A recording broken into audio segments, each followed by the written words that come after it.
Hidden in the arid landscape just south of Santa Fe, the Penitentiary of New Mexico, PNM, has long been a symbol of both confinement and chaos. While it's known globally for the infamous 1980 prison riot, what followed in the decades after was a darker, more organized form of violence, gang wars that erupted behind its walls, leaving trails of blood and fear. As prison conditions worsened in the 1980s and 1990s, new power structures emerged. At the center was the rise of the Syndicato de Nuevo Mexico, SNM, a prison gang born from the riot's aftermath, determined to control every aspect of life inside. But SNM's rule did not go unchallenged. Over the years, they clashed violently with rival gangs such as Los Carnales, the Aryan Brotherhood, the Border Brothers, and Native American inmate groups. These wars were fought over control of drug trafficking, extortion, racial dominance, and prison politics. The battles weren't just between rival factions, they also reflected deeper issues: ethnic divisions, overcrowding, poor conditions, and systemic neglect. From ambushes on the yard to hit lists passed through cell doors, each gang war left behind casualties and a legacy of fear that prison staff and inmates still grapple with today. The gang wars at PNM are not just stories of violence, they are warnings of what happens when power, desperation, and identity collide inside concrete walls with no escape. Number 5. Clash of Empires, SNM versus the Aryan Brotherhood in the Penitentiary of New Mexico. In the isolated corridors of the Penitentiary of New Mexico, two of the most dangerous prison gangs in America collided in a fierce and racially charged gang war, the Syndicato de Nuevo Mexico, SNM, versus the Aryan Brotherhood, AB. From the early 2000s into the 2010, these two powerhouses battled not just for territory, but for dominance over the entire prison underworld in the land of enchantment. The Syndicato de Nuevo Mexico, born from the ashes of the deadly 1980 New Mexico prison riot, had by the early 2000s established itself as the undisputed ruler of the state's prison system. Composed primarily of Hispanic inmates, SNM operated with military precision, maintaining strict codes of loyalty and ruthless enforcement. They controlled drug trafficking, extortion, and much of the prison's internal politics. But as SNM's empire expanded, it crossed paths with one of the most notorious white supremacist gangs in America, the Aryan Brotherhood. With deep roots in the federal and state prison systems, AB was known for its brutal discipline, extremist ideology, and savage use of violence. Though relatively smaller in numbers within New Mexico prisons, AB had a dangerous reputation and was determined not to bow to SNM's dominance. Tensions between the two gangs simmered over control of lucrative rackets, particularly drug distribution and contraband smuggling. Racial animosity added fuel to the fire, turning every encounter into a potential spark for bloodshed. By 2004, the conflict became open and deadly. Stabbings, beatings, and coordinated assaults began to erupt across multiple prison yards. SNM soldiers would ambush white inmates suspected of affiliating with the Aryan Brotherhood. In retaliation, AB members attacked Hispanic prisoners, even those with no gang ties, to send a message. Entire units were thrown into lockdown, and prison staff struggled to contain the violence.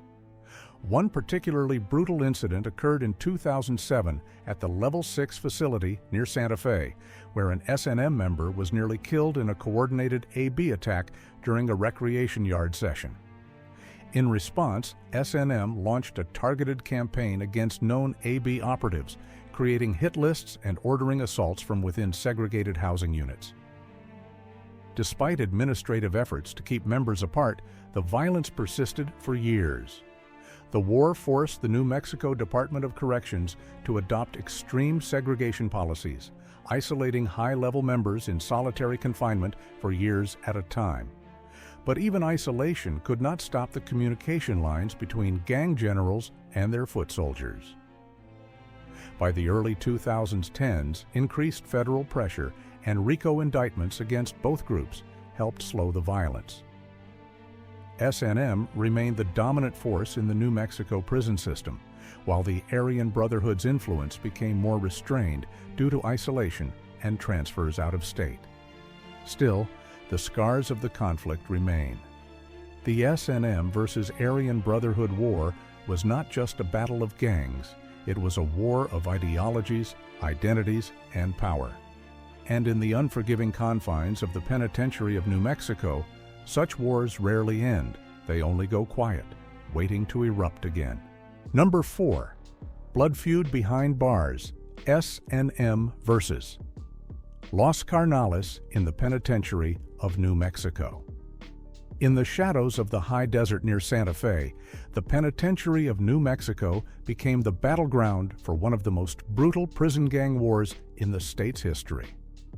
A bloody and relentless conflict between the Syndicato de Nuevo Mexico, S&M, and a rival Hispanic gang known as Los Carnales.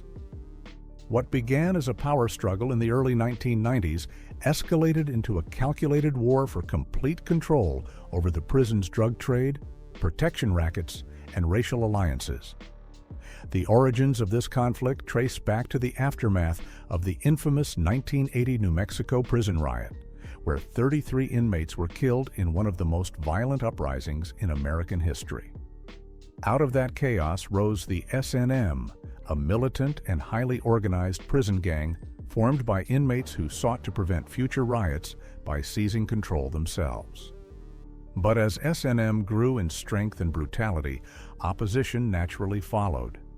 Los Carnales, meaning the brothers, emerged as a local rival gang with roots in the same communities that S&M came from, primarily Hispanic neighborhoods across New Mexico. But where S&M was hierarchical and militaristic, Los Carnales prided themselves on brotherhood and decentralization. The two groups initially coexisted in a tense balance, but tensions quickly erupted over control of prison jobs, drug routes, and political influence inside PNM. By the mid-1990s, the war was in full swing. Inmates were stabbed in broad daylight, cells were burned, and death lists circulated throughout the tiers. S&M launched a campaign to completely eradicate Los Carnales from the prison system. Hit squads were formed. Prison yards became ambush zones. Any inmate suspected of associating with Los Carnales was marked for elimination. S&M wanted total dominance, and they were willing to spill as much blood as it took to achieve it. Prison authorities scrambled to separate members and lock down units, but the violence only spread. Fights broke out during transfers and court appearances. Entire cell blocks were placed on permanent lockdown. In one particularly brutal year, over a dozen inmates were murdered in connection to the conflict. By the early 2000s, S&M had largely succeeded in wiping out or absorbing what remained of Los Carnales. The bloodshed resulted in the near extinction of the gang inside New Mexico's prison system. Many surviving members of Los Carnales either defected or were transferred out of state. S&M, meanwhile, emerged as the most dominant and feared prison gang in the region, operating with near absolute control from behind the walls. But victory came at a cost. The violence drew the attention of federal investigators, and by the 2010s, a series of RICO indictments targeted S&M's leadership. Still, the legacy of the gang war between S&M and Los Carnales remains etched in the walls of the Penitentiary of New Mexico, a haunting reminder of the price of power behind bars. Number 3. Tribal Lines, the S&M versus Native American gangs in the Penitentiary of New Mexico. In the high desert prison yards of the Penitentiary of New Mexico, a quiet but brutal conflict unfolded throughout the 2000s and 2010s, a war between the powerful Syndicato de Nuevo Mexico, S&M, and a collection of loosely allied Native American prison gangs. Though rarely spotlighted in the media, this ethnic and territorial conflict brought deadly consequences for those caught between loyalty, survival, and cultural identity. The Syndicato de Nuevo Mexico, formed after the infamous 1980 prison riot, had grown into the state's most dominant prison gang. Composed primarily of Hispanic inmates, S&M enforced strict codes, controlled drug and contraband trades, and operated with a militarized chain of command.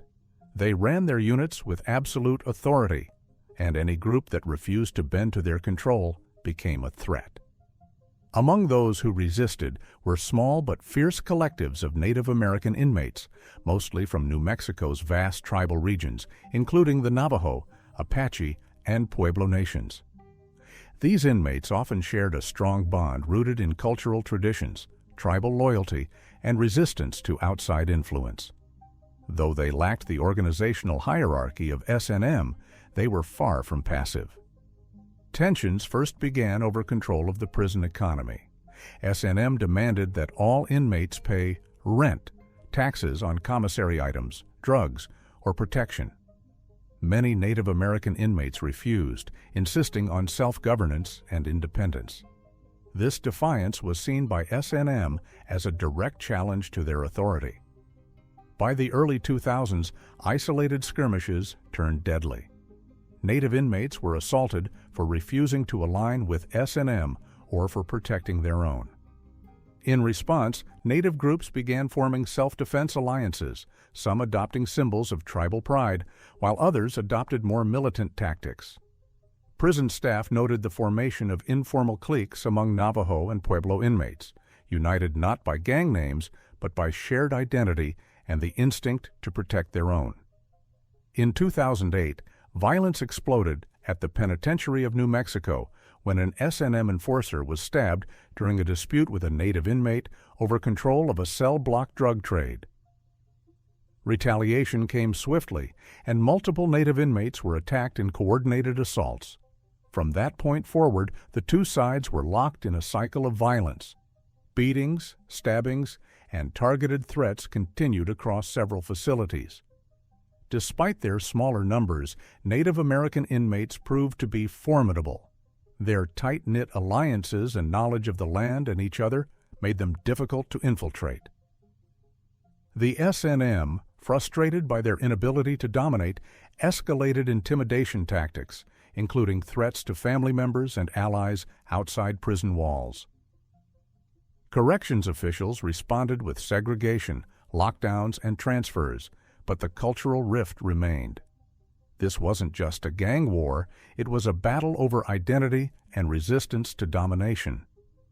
Today, while open violence between S&M and Native American gangs has declined, the tension remains. In the Penitentiary of New Mexico, tribal lines run deep, and respect is earned not just through power, but through the willingness to stand one's ground. Number 2.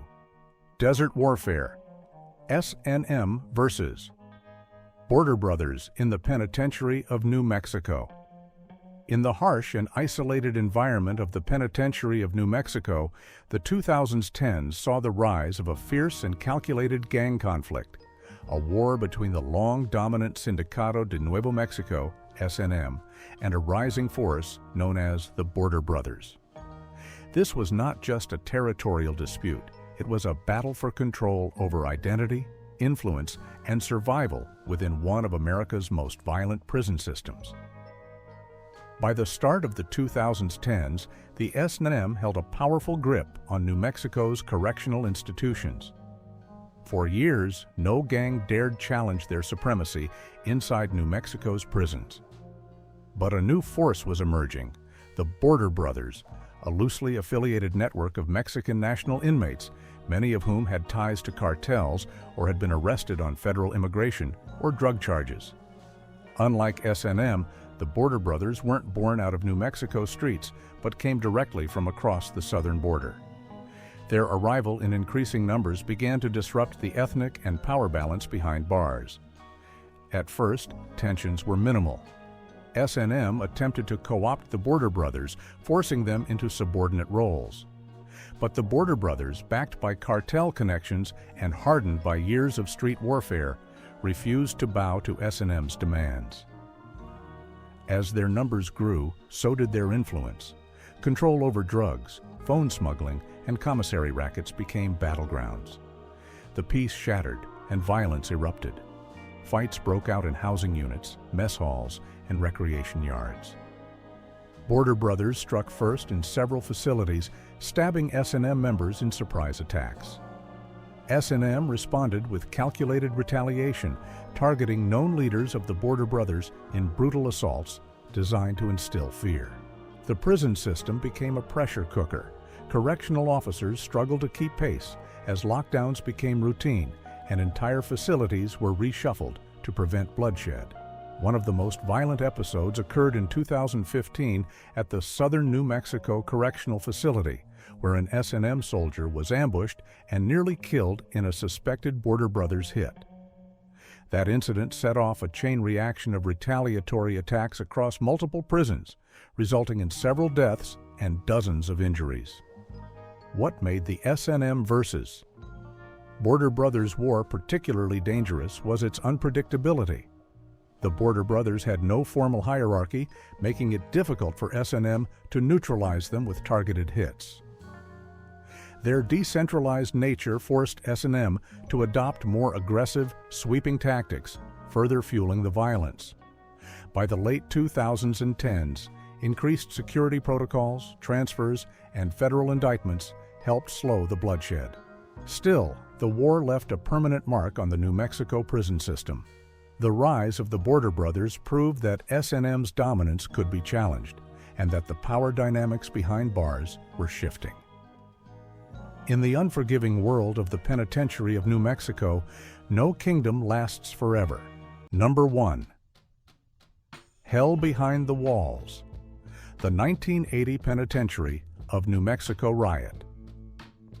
On the cold morning of January 2, 1980, the Penitentiary of New Mexico, just outside Santa Fe, became the scene of one of the most violent and horrific prison riots in American history. In the span of 36 hours, 33 inmates were murdered, over 200 were injured, and the brutal reality of a broken correctional system was exposed to the world. The 1980 riot would leave a permanent scar on the state and forever change the way prisons in America were managed. At the time, the Penitentiary of New Mexico was severely overcrowded. Built to house about 900 inmates, it was crammed with over 1,150 men. Conditions were deplorable: poor sanitation, broken plumbing, inadequate medical care, and severe understaffing plagued the facility. The prison operated under a rigid classification system that housed violent and nonviolent offenders together, creating a toxic and volatile mix. Many inmates were locked in cells 23 hours a day, and disciplinary practices were brutal, fueling resentment and desperation. On the night of January 31st into the early hours of February 2nd, inmates in Cell Block 5, where the most dangerous and mentally unstable prisoners were held, devised a plan to overpower the guards. At approximately 1:40 a.m., a group of inmates used a metal bar and soap to break through a faulty door lock in one of the dormitories. From there, chaos erupted. The prisoners overpowered unarmed guards, seized keys, and took control of the prison. What followed was a nightmare of violence, vengeance, and anarchy. Inmates who had long-standing grudges against informants, sex offenders, and rivals used the opportunity to exact brutal retribution. Victims were stabbed, burned, bludgeoned, tortured, and dismembered. Some were killed with blowtorches. Others were dragged from their cells and beaten to death in front of cheering crowds. One inmate was decapitated, and his head was displayed as a warning. The violence was so extreme that even seasoned prison officials would later describe it as hell on earth. Meanwhile, 12 correctional officers were taken hostage, some of them severely beaten. Yet remarkably, none of the guards were killed. Some inmates chose to protect the hostages from harm, fearing even greater retaliation if staff were murdered. Still, the power vacuum and lawlessness persisted. It wasn't until February 3rd, 36 hours later, that state police and National Guard troops were able to retake the prison. Negotiations, coupled with a show of armed force and psychological pressure, convinced the inmates to surrender. When authorities finally entered the facility, they found a blood-soaked landscape of burned bodies, destroyed infrastructure, and shattered psyches. The aftermath of the riot sent shockwaves through the criminal justice system. Investigations revealed years of neglect, mismanagement, and warnings that had gone unheeded. The New Mexico state legislature launched an inquiry, and national prison reform efforts gained momentum. Several inmates involved in the killings were later prosecuted, though many of the most gruesome crimes went unpunished due to lack of evidence or uncooperative witnesses. The 1980 riot also played a crucial role in the formation of the Syndicato de Nuevo Mexico, SNM. In the power vacuum that followed the chaos, certain inmates saw the need for organized control to prevent future riots and protect their own. SNM would soon grow into the state's most feared prison gang, enforcing order, but often through fear and violence. Today, the scars of the riot remain. The old main facility where the violence occurred was eventually shut down, but the story lives on as a brutal reminder of what happens when a system built on punishment ignores the warning signs of collapse. The 1980 Penitentiary of New Mexico riot remains a chilling testament to what occurs when humanity is stripped away and chaos is left to rule.